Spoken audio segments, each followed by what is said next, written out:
Hello and welcome to another episode of Positional Play.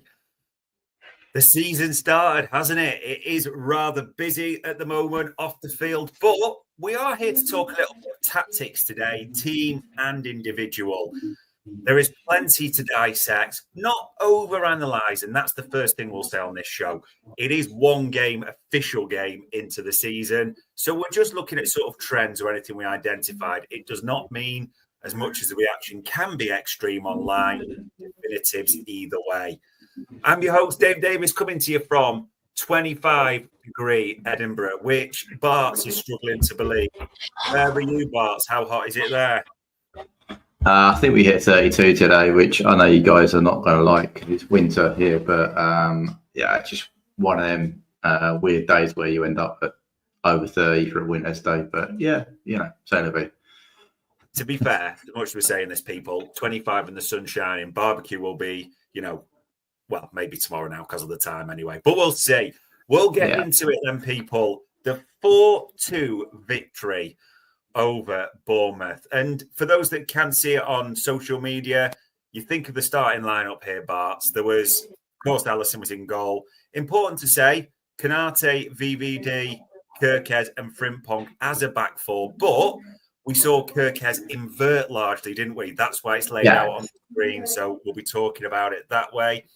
We had Szoboszlai on the right, Maka on the left side of a double pivot, Florian Wirtz, number 10, Gakpo left, Salah right, and Hugo Eckert. Okay, so that was our starting lineup that we're going to look at. And Barts, almost breaking up the first half. We end the first half 1-0 up, and there's a little bit of a lucky ricochet for Hugo, but he earned it. I thought, and we'll talk about him as man of the match. But that first half, there's not really, it felt like a huge amount happened. We seemed largely in control. Yeah, they had the odd chance when Semenyo skies it, but some nice bits from Salah. It seemed like a quietish half. We made a few chances, nothing too dramatic. Do the stats bear that out? Yes and no. I would say we had, I agree with you. When I first watched it, I was like, we're all right here. We had periods we camped him in. There was the recycling going on. There was introverts trying to flick it around Mo, and Frimpong was trying to join in. And I think even before, like 5 minutes in, we've had a couple of really good chances. I think Mo had a great one where he tried to bend it and the keeper saves it. And you think, all right, we're doing nice, you're right. But if you do look at the stats for the first half, though, I mean, some of the key things like big chances, right? So that's if something is over 0.2 of an XG, right? So that is, they had 2 in the first half, which doesn't really suggest we had a load of control because we created 3, cool. And they created 2. They also created 0.8 XG, which is really high, really high. And threat, again, they created over 1. So, and they converted that at nearly 75%. Now, typically, control would mean a defensive performance where they're converting that at 50%. Yeah. So, I would say, did we have more possession? Yeah, it's about 60-40. Did we have more time on the ball? Yeah. Did we have more touches? We had 360-ish to their 260. So, we have more time on the ball. I just think, and I'm sure we'll come on to it, there's some little things there where when they did attack, they got some really good opportunities. I mean, in terms of shots as well, fairly even. We had 7, they had 6. So, it's one of those, I think you were in the ground, but we were very close, I think, to a couple of times to pulling off a couple of worldy goals, right? Yeah, there was a couple of really good moves, and it didn't happen. And unfortunately, that means that doesn't register as a shot, doesn't register as XG, yada, yada, yada. Yeah. Conversely, because they're quite a well-oiled machine, when they went and attacked, they got something out of it. They got shot off. They got the ball across the box that Kirkez doesn't know his man, and the guy skies it. And there's another couple. I think it's one of the PK spots someone puts up the bar as well. So you kind of and Phil Till again was in our favour, but only just. It's 45, 46, 54. So again, at home, typically we go towards a 60-40. So, which is the amount of time you spend in each other's final thirds, right? So typically, if we were dominant and in control, you'd expect us to spend more time in their half and then more time in there in third. And that wasn't quite there for the first half. So I think we had some really good opportunities, but because it wasn't quite in sync, it didn't quite happen, and therefore we allowed them to have some periods where they created some really good. They created some really good. I mean, to be fair, look at the stats line. If that had been 1-1 at half time, the stats would have gone, yeah, that's all right. Yeah.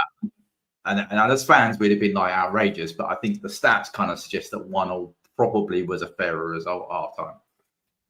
Which, you could argue, because we have a bit of luck with the Ekitike rebound. He earns it, don't get me wrong. But there, like you said, you think about it, Semenyo skies that one across where he probably should have done better. And that feels so bad saying he should have done better. Thankfully, he didn't, especially as he scores 2 at Anfield. But it is the reality of it. And I suppose as we move into the second half, this is where it all kicks off a little bit, because there's 4 goals in this second half. There's subs, and what we've got, galore. We've got to go almost through this, people, step by step to break it down. And I mean, let's sort of give the highlights, Barts.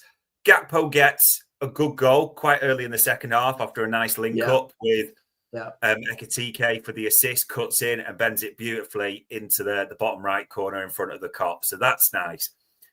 Then subs come. And I think this is where we're going to have to divvy really into it, Bart. At 60 minutes, and we find this out later, Frimpong, we're told, feels his hamstring. Kirkes, already on a yellow, comes off. And the 2 that come on to replace them, Robbo goes left back and Endo goes right back. Now, I'm going to be honest. We'll focus on this first of all. We're in the ground and we're like, Endo at right back, a bit like, surely, and this is what we thought would happen. Actually, a bit like pre-season, maybe Endo to shore it up and battle in the middle, and to boss like back. And people had talked about it, like, I think a bit dramatically, but compared it to Valverde going in. But it's this period from sort of 60 up to, I think, 72 when he changes it. Yeah. We seem to lose control. I'll be honest there. It's not trying to have a dig at Endo, but he has certain skill sets and the things he doesn't. They target him. For 60 sort of set to 72 or that sub, do the stats bear that out? Because it just felt like that was their period. 100%. I mean, the possession's 50-50, which again is unheard of at Anfield, right? Field tilt is in their favour. So they spend more time in our defensive third, their attacking third, than we do the other way. So again, that bears that out. They outshoot us 4-2 in that time. They have 1 big chance to 0. And they convert threat to XG at a rate of 184%. Jeez. So for that period of time. So they fundamentally score 2 goals from 0.88 XG, which is mental when you think about it. Right. That's and from about 0.48 threat as well. So they are super aggressive in that period of time. I think down their left, they absolutely kill Endo for the first goal. And then we just can't get back. Can't stop the cross. It comes in. I think BBD's has a moment where he probably should go with Semedo and doesn't, and he scores.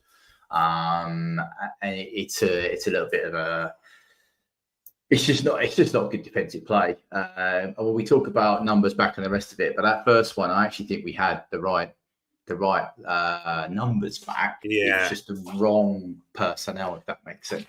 If it had been the change that you and I have just, well, you pointed out, we said pre-pod, Dom at the right back and Endo there, I would have backed Dom to be able to go with the left winger, or at least get there and stop a cross. But what actually happens, because Endo gets done, I think Ibu gets pulled out and tries to stop the cross, doesn't stop the cross. And then the VVD's left 2-on-1 in the middle.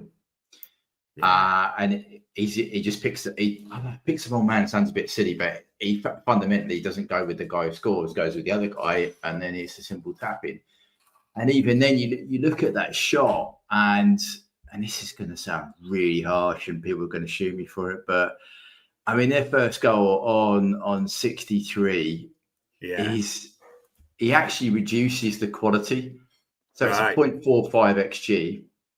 post shot is 0.35. So he reduces the quality of it. So I'm not having I'm kind of saying maybe Ali could have done something. I don't know. If you reduce the quality of the chance, it's not as like 0.45 you'd expect someone to score, but he pulls that down with the finish he chooses. So he gives Ali a chance, and he doesn't have a chance. So yeah, it's not our best. It's not what we're used to seeing. First of all, personally, I would have expected us to stop the cross. And then secondly, if it does come in, I would have expected us to have all the forwards in the box marked up, and they weren't. And then Ali has made maybe we've got used to Ali putting off worldies, but I would have expected Ali maybe to make a slightly better effort at it. But, it's 1-0. I think the poor thing from me, I don't know how it was, it felt like they were then attacking on us a lot in that period. And just every time we lost possession, I don't know whether you saw Slot post-game, but for the seconds, we have too many bodies forward for a start. And Dom, the guy in the pivot, he's on the edges, and he's right on the edge of the box, I think, at this point. And Endo's up as well. I think we're supporting up there. But so basically, Dom tries something rather than play it safe and just recycle possession and keep them in the final third. He tries a flick, and then they just break. I think they got 4-on-2, and we've got 3 chasing back. And if we had 4-on-2, you'd expect us to score. So them scoring from 4-on-2 situation is not something you're shocked about. It's also a great long way shot. So yeah, I think it's just things we didn't quite get the balance right, and I think players just didn't make the right decision. Like Dom trying to flick there when he's pretty much last man at a defensive pivot. It's not the smartest thing he's ever going to do in the world, right? Whereas if he just played it safe, they wouldn't have got out. Yeah. I think it wasn't a great period. It left us twos each, and Slot then has to change it, doesn't he? Yeah, even with the first goal they scored to make it 2-1, I think almost like I almost want to give VVD a bit of mitigation, because you could see it from where we were. I was right at the top of the sort of 305, so you had a straight down view from the Kop, and you could see Virgil almost, and people have almost made fun of it bizarrely. He kind of does a back, because sometimes like that famous one where Sissoko skies it and he's marking too. He tries to do a similar situation a little bit. He's almost, I know it's coming down the left, he's almost picking where am I going a little bit. Unfortunately, I've got to be honest, I thought Robbo's been done. Literally, Semenyo's seen him, he switched off halfway and he's gone, and he just can't get back. And you're right, almost as Semenyo connects with it, it's a weird one, because you're expecting him at that pace just to smash the goal off its hinges type of thing. But it surprises everyone because he kind of half connects. And that one where everyone's like, and then it p-rolls a little bit into the net. So, but that happens. It's all our doing there. This though, Barts, I think is crucial, because you're right. Endo is getting torn apart at right back, and the changes he makes are, importantly, Maka comes off and Hugo Ekitike, which people were screaming about in the ground, and maybe in terms of sort of fitness. But here's what's important. Joe Gomez went right back in the 72nd minute, and we weren't perfect from there, but it gave us a semblance of control. Curtis Jones went to the middle there, and almost in a weird way. I don't even know if this is exactly, people will say it was slightly, but almost it becomes a little bit like that, almost, so to speak, like a two almost the system that he used to play at times, where he has, people call it the box midfield there, don't they, or the two forwards. And the two forwards kick on a bit, don't they? But I know what you mean, the two wide players kick on a little bit, but it's the box in the middle, 100%.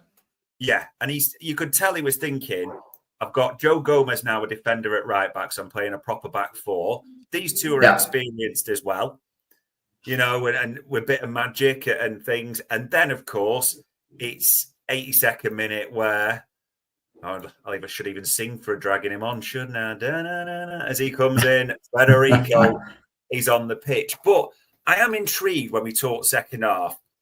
72 minutes, Maka and Ekitike come off, which people are okay. But, in that terms, Gomez is on and Curtis Jones.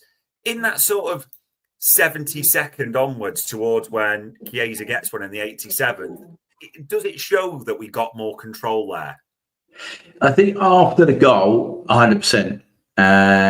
Also for the second goal, just to say, Robbo, as Slot said post-interview, was way too high. Robbo should have been nowhere near the box. Yeah. And he was. He should have been back in rest defence next to Endo, right? So it should have been two centre-halves, Endo, Robbo, and potentially Gomez. Yeah. And what ended up was Gomez starts going up because the ball is that side for the attack, right? So he's trying to offer support. But for some reason, Robbo ends up making a forward run as well. Yeah. So then you've got, I think we had 8 players in their box when it's 2-1 and they're on the rock, which shouldn't, and I said this post-interview, it shouldn't have happened, right? The 2 pivots shouldn't have been that high, and Robbo definitely shouldn't have been that high. Yeah. And if that was the case, regardless of the flick that Dom tried to do and shouldn't have done, right, you would have had 5 players behind the ball, which would have matched their 4 breaking, and we would have been able to deal with it, right? But for whatever reason, Robbo, probably one of the second most experienced player on the pitch, decides to make a forward run at that particular time. I don't know, but anyway, but no. From that period on, so from about let's just say 75 onwards, we're dominant in it in all of it. I mean, I talk about Bournemouth going up, right, and taking threat to XG conversion to over 80% for that period. They scored 2 goals. For us, we turned that up to 120% for the last 10 minutes. So, and we scored 2 goals, right? We scored good goals. We created XG. We created big chances. So, it's kind of it was a good period for us. We turned field tilt from being 50-50, which again, or slightly in Bournemouth's favour, to going 80-20 for the last period of time. So we really went, do you know what? We ain't losing this game. Yeah. But there you go. You ain't getting out. And we pinned them in. And you can see, if you watch the video back, I know you were there as well, but there's a real, they were pinned in for that last 15-20 minutes. They couldn't get out, really. And we got things sorted, I think, but it's just unfortunate. I'm not taking 2 goals away from the lad because he played well. I thought Samaya played well from them. I'm not going to knock him, but it just took 2 goals from him for us to go, do you know what? This is what we used to do. We used to stop teams getting out, and we got back to doing it. And it was, we created good threat, good XG. We outshot them 5-0 in that last period of time. And, we had low box touches, over 10 for that period of time, and now only had 2. So, it flipped us back to being completely dominant, and it was good to see us get a reward with a new song, a new hero rising from the ashes of a career. Was great to see, and then Mo finishing it off with his regulatory opening day goal, right? On his right foot from the left side of the area as well, which is not what I think anyone would have bet on, if we're honest. So, I mean, it's such a strange one for the team one. It's fair to say, in summary, first half balance then, when you do it, maybe a bit of fortune in the goal, but, home, you earn it. There's positive shoots from there. Great finish as well, by the way. Yeah, great brilliant, well controlled. Wait for the keeper, the eyes, beautiful. I love that. The second half, I think you've got to say this. You almost have to divvy it up into 3 periods, don't you? Before the subs, where we make it 2-0, it's quite nice for us overall. Yeah, the first set of subs, where it goes to shit and they go completely wrong. Then the second set of subs, and it's us towards the end. It really is that distinct, the second half especially, isn't it? 100%, yeah. It's just, it's amazing. We talk about the league and the rest of it, but that's how quickly a game can go away from you.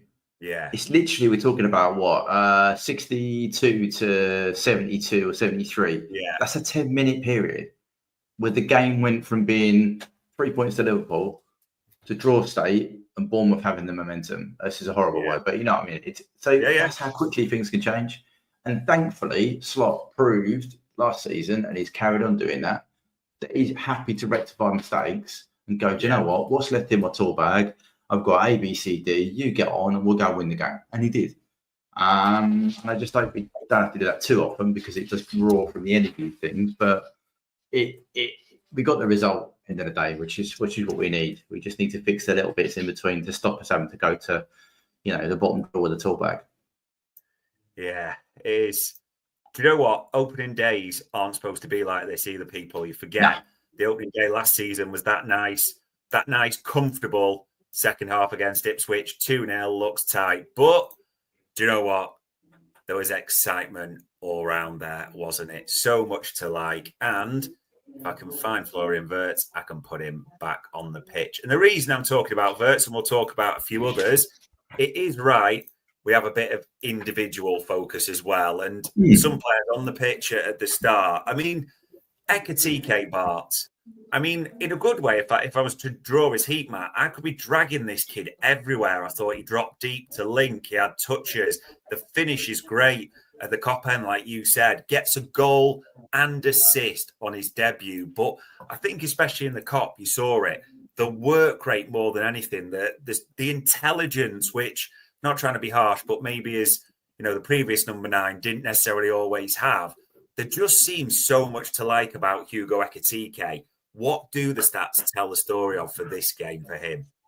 Just the back of what you said there, you were there, intelligence, absolutely spot on. Like that finish, people talk about, yes, it's a bit of luck to get to it, but we've got used to the previous number 9 getting to that position and smashing it over the bar, right? That's just been the way it was. Whereas he gets in there, opening day, 60-odd thousand people are pressure on you, right? It's 0-0. And he just goes, do you know what? I'll put it in there. Thanks. Cheers. That's 1-0. And then I think he just went on. One of the things I was really impressed with was, and I don't know whether this came through in the ground, but his ability to bring other people into play. Yeah. Now, one of the things you can look at that for is if you play the ball into him, how effective is he at receiving it? And he received 21 passes and didn't let any of them go. So 100% receiving rate, which allowed him to then go, right, you can have that. You can have that. You can have that. And it was nice to see. He carried the ball as well.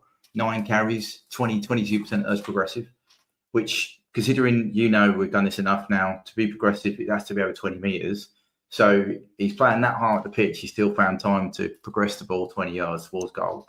And he's shot accuracy 50%. So that's how many of his 4 shots were on target? Yeah, 2. And shot quality slightly reduced because one of them he skied. So one of them. And it would have been good. I think he had a header, which the header he put over the bar. Sorry, that was a really good chance in terms of XG, but he just didn't get on target. So, but he made 2 key passes. We always look for the number of shots. I think one of the problem with his predecessor, he was around 2.5 shots a game. He had 4 in this game at Ekatike. So nice. I think some really good signs there that he's taken on board his role. Yeah, I'd loved him to play 90 minutes, but he just clearly isn't fit enough to do that yet. Yeah. I thought his involvement with the team in terms of build-up was really good. He linked with Flo. He linked with Mo better in this game, which is one of the people worried about in the Community Shield. He linked with all of them really well. He actually got the assist for Cody's goal as well. So, generally speaking, I thought a good performance. Man of the match might be slightly, maybe, but I mean, he's a kid, opening day, maybe that's why they went for him. Only 67% pass rate, pass success. But, otherwise, I thought for a kid, people were questioning him. You and I both seen it on the socials and that, is he going to be ready? This kind of thing. And I thought, to be fair, I thought it was a very impressive debut performance from him. Yeah. Absolutely. You do get the feeling from that he's going to be a key part of this team and crucial to us at certain points. But so much to like. And man of the match, I get why. Goal and assist on your debut. That's sure play a part as well. But not to be knocking it up. Great performance. So that's one of the 4 signings that started.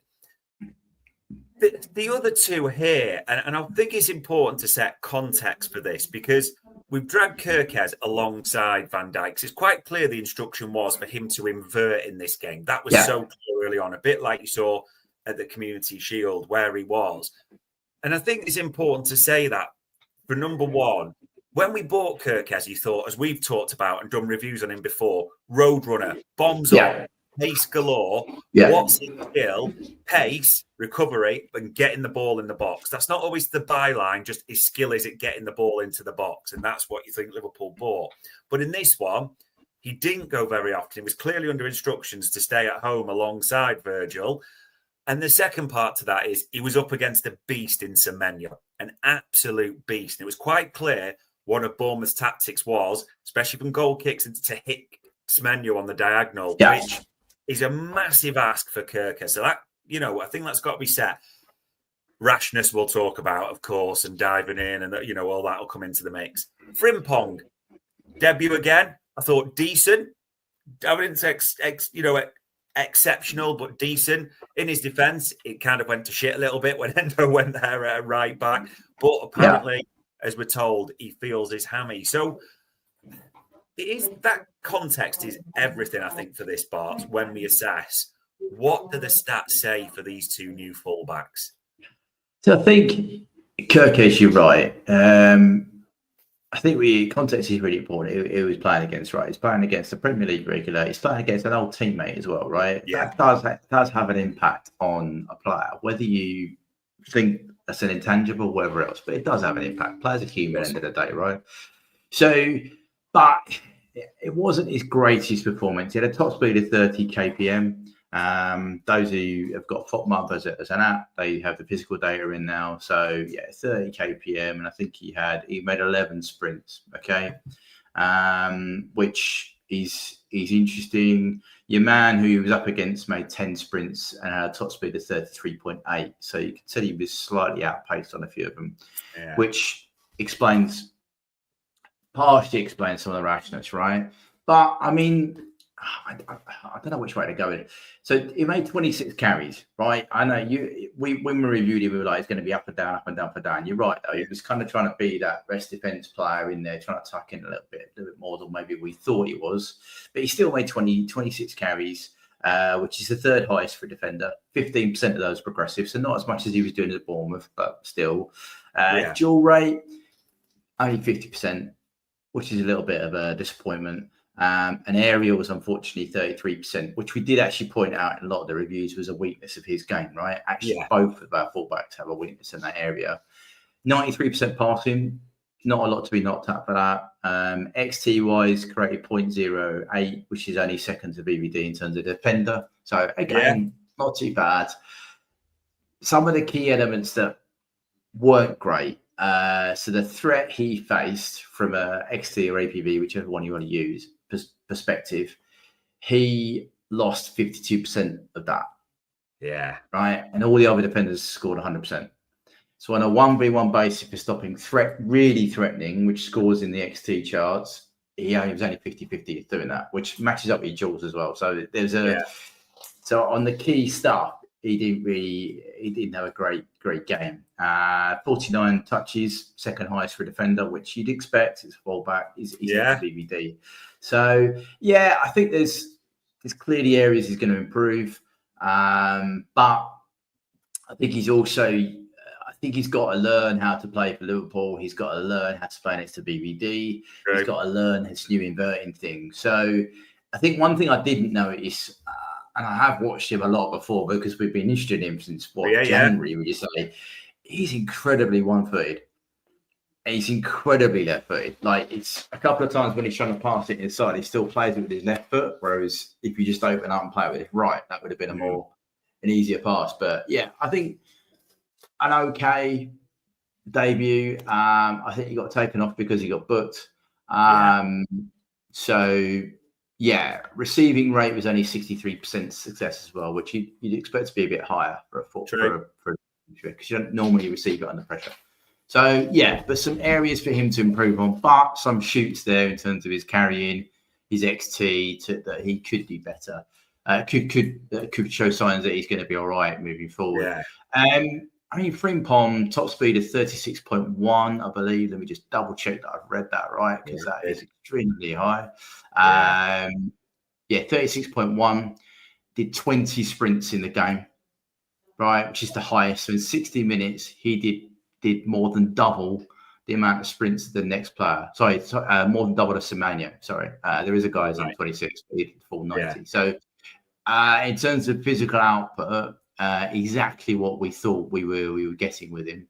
So in terms of his overall, defensively, let's look at him because people were questioning him when he first arrived. Dual success 75%. Nice. not to be not. Didn't compete for an aerial, so we can't knock him on that, you know. And he stopped 100% of threat. So yeah, he recovered the ball once as well, which is good, and won a couple of fouls. In terms of touches, which is where, because he was more, as you've got it there on the screen, he's a bit higher up, wasn't he, than Kirkes? Frimpong's, he had 39% of his touches in the middle third and then 21% in the final third. Whereas Kirkes was almost 59% of his touches in the defensive third. So it shows you that there was that definite split in terms of where they were being asked to play. Carries for Frimpong, which is normally a strong point for him. He made 33% of his carries were into the final third, and he made 12 carries. All right, so that's a good amount, should we say, for in 60 minutes. And in terms of progressive, 17% of that's progressive. So I think he did exactly what we expected him to do. Yeah. I actually think he was slightly better defensively than I was expecting as well. Because and one of the things that you made a big point about why we were signing him very early on is that recovery pace to get back and help us. You can see that in abundance. And I think we just got to tune that so that when he does get back, he makes the right play, not just commit a foul or something else. It's something. And he had this habit of hugging the player, trying to tackle him. But at least he was stopping the player. That's what I was saying. Yeah. It was just funny watching him trying to wrestle this massive player out of the way a couple of times. But no, overall, I hope he's okay for Newcastle. Slot said after the game that at halftime he felt that Hammy said they were only going to give him 10. And that's fine. Bradley's a bit far away, so but now Joe's back. Maybe they shared a game. I don't know, but no, I thought in terms of what we thought he was going to do, yes. Could he link in better with Mo? 100%, but that's another question for another day. Yeah, you do wonder about that. It's almost unfair, I think, with Frimpong because he's measured against the previous incumbent, isn't he, at a right back and how that works. So it is unfair. But it was telling. I think that's right. I think it's fair to say Frimpong has a better game than Kirkes. There's little doubt of that because he's 75% dual success, stops 100%, which is a big positive actually from this. He is far better defensive-wise than I think a lot of people gave him credit for. Kirkes, when you're only winning a third of your aerial, yes, it is Semenyo, but beating the yellow card, just always diving in with something that everyone's looking about. I know it's different to put or difficult to put an tangible on that. It's interesting. Mixed, not disaster, but probably a better debut from Frimpong than Kirkes. Interesting. And this boy, I honestly think, Bart, I've seen the reaction to Verts' debut, and it's just like extreme either way. It really is. I think people are going too hard. And I also see some, and I think, no, that's defending him a bit too much and trying to make out it was a brilliant debut. For me, it was just decent. Sometimes he played nice little passes at times. There was nice link play. We're almost still as a team working out, I think, how to get the best of him was what I thought during this game. But at times, you're being objective as possible. You're a bit like, that's the pace of the Premier League, Verts. You're going to have to get up to that quickly or the physicality. This is what you're in now. But it's the first game that's got to come as well. You're intrigued by this. What do your stats say about Florian Verts? I think he's done a great job there, to be fair. I couldn't get the extremities. I really couldn't. I was like, he wasn't amazing. Was he one of the better players on the pitch? Yes. Right. And let's get that out of the way first. There was times where he was absolutely head and shoulders above everybody else, right? And there were times where you were like, come on, it sounds a bit old cliche, but you've got to be a bit hard. You've got to be a bit firmer. If someone nudged him off the ball and an elbow or he expected a foul, you're like, you know what, again in the Premier League, right? So he's got to develop that side of his game. And I didn't like a couple of things he pulled out as a bit harsh, but it seemed like he was reluctant to go in for a 50-50, should we say. But that said, right, he's playing in the 10. This is different for people to get their head round, right? We have tweaked the system because we've bought a world-class 10. Right? Whether you think he were going to end up playing 2 10s or whatever else, but at the moment, he seems to want to play Verts in a 10 and then a 9. And he gave you a 60% dual win rate for 10. That's not bad, considering he was a little bit at times buffled about. So 60% duel rate, decent. Didn't compete for an aerial. All right, so didn't have any aerials to worry about. Had one shot, right, which is a little bit disappointing because the shot, it was in a really good position. And he absolutely skies it. So in terms of quality, at 0% accuracy, he puts that in a bar, and he reduces the XG on it by 100%. So it was poor, but it was a really good opportunity. He arrived late, got the ball, and we seen it in the Bundesliga. He just bends it in the top corner, but for some reason he bangs out of the bar. So that's unfortunate. But 73 touches, good, one of the highest. 48 mid zone, 42% final third. Right, so he's in the areas you want him to be. Really, people say, "Oh, he's too deep. He's doing this," and I'm like, "No, there's over 80% of his touches, actually near 90% of his touches, are from the mid to in the final third." Right, so he wasn't dropping that deep. Right, from what the stats suggest, carries second highest in the team, 31 carries, with 23% of those progressive and 48% of them into the final third. So when he picked the ball up, he passed it into the final third, right? Which he had accurate passing, because he made 18 final third passes, or he carried it into the final third. So again, I think some of the rhetoric was, "Oh, he wasn't doing enough. He was too deep. Wasn't getting it." He was, all right.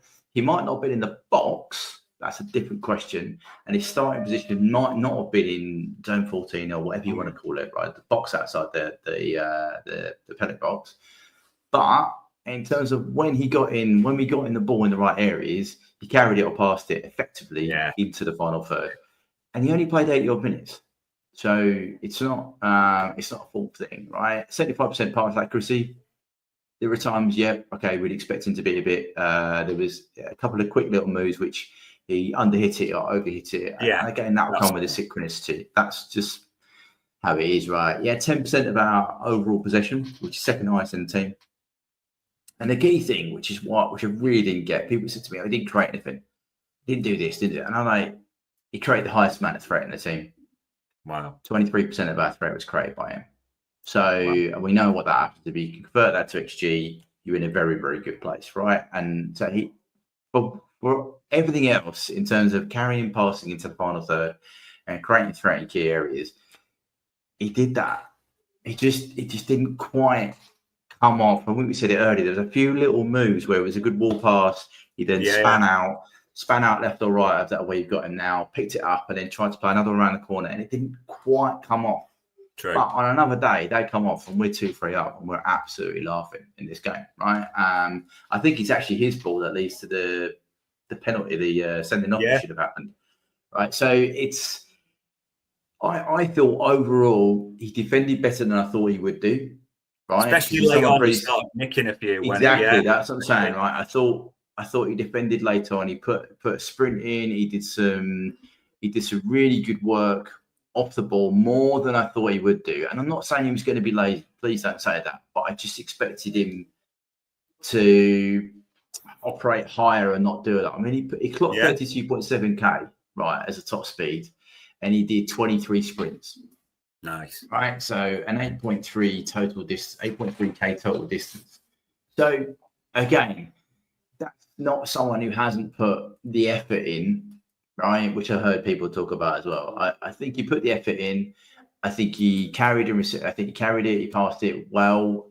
Could it have been better? 100%. Yeah. But some of that is the players around him also need to get, like you said at the beginning, got to get used to playing with this guy who's a magnet. Who finds space. Yeah. Just give him the ball.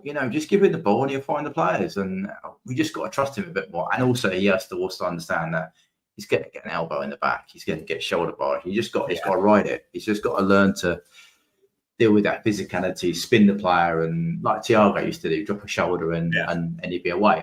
He's got that in his locker. He's got to do it. So for me, I think he's very just, if you look at that spectrum you've said of he was awful and not awful, I'm not saying he's in the middle. I'd say slightly towards the he was brilliant end of that spectrum, if that makes sense. He wasn't brilliant, but he wasn't awful. I think I'd say it's about 60% if you look at your 100, not to 100 scale. There you go. That's probably where I'm at. I think that's fair. Yeah, it's a fair assessment. And like you say, one of those comes off a little thing, it looks brilliant. So there is plenty to work with. But ultimately, as you say, things you've got to call out, got to get used to that Premier League physicality, which will come. And the team almost have got to get used to Florian Wirtz and vice versa and where it all fits in. So, yeah, we relied on individuals a bit more than the team synchronicity in this one, didn't we? Especially for all 4 goals. And it seems right to finish the 4th goal. Mr. Opening Day, the Egyptian king himself. I mean, 9 goals on the opening, or 9th consecutive opening day goal. Insane. Totally unexpected, Barts, as well, as in right foot, this side of the area. Everything you don't expect, which maybe makes it even better. And you felt for Mo Salah because he's in front of us at the end. And you could see how, as well as it's affected everyone, he was so emotional with the Jota chance as well. But Salah, the opening day god. What do the stats say? I mean, that goal, right? We spoke about how people reduce the quality of a chance, right? So that is a 0.11 chance scoring from there, right? Because it's quite an obscure angle. He's got 2 players in front of him. He ratcheted that up to 0.49. So he made it a coin flip from a 10%er. Yeah. That's how good that guy is. Right, and he also chased, 92nd minute. He chases a ball into a channel, knocks off. We spoke about Wirtz needing to be a bit physical. Mo's been around the block for 9 years now. Out muscles the defender, gets the ball under control, cuts inside, and they're like, "Well, we're set, we're fine here." He's not going to score, like you said. He's on his right foot. He ain't going to score here. He's going to look for a pass, and then he slots it, and the cop erupts. And I mean, he had 7% of our possession, right, which is lowest of the front 6, right? 60% passing, which is actually quite low for Mo. I know we like our force to take risks, but he's normally in the mid-70s. Correct. 17 final third passes, 6 progressive. That's not bad. Okay, that's pretty good for him. 91% receiving success, which is the highest of all the midfielders. And a couple of times that VVD pings it out to him, 40, 50-yard ball, and Mo just brings it down and plays. But he still managed 10% of our threat, which is I think 3rd highest in the total. So I don't think it was one of Mo's best games. Right, I'm just going to put that out there. I think he had a couple of good opportunities which he took. I think he had, I can't remember his shots yet now. I'm just going to have a quick little look. Mo had 3 shots, right? So again, and 2 of those on target, with a save in the first. So I think he was effective. I think he tried to create it for others. He didn't hit the first man a couple of times on a few of them. And again, that synchronicity wasn't quite there when he put it into an area and either Springboard hadn't gone on the overlap or it hit someone else. So, but when you need a goal to kill a game and the ball's just punted forward, there's no one better in the Premier League, really. It was just knocked into our channel. And I'm thinking, we got a minute here. He's either going to hold it up, but no, he decides, you know what, I'm going to get the 4th goal, and he does it beautifully, and that's why we put the money. Really, I mean, I had to. Unfortunately, I had on my feed, the commentators were telling me it was the worst game they'd seen Mo Salah play for about 5 years, which I thought was a bit harsh. But and then he goes and scores, so it was pleasing. But no, I thought it wasn't quite godlike Mo level. Let's not get away from that. But I thought, again, he was just a nudge above average for me on that day.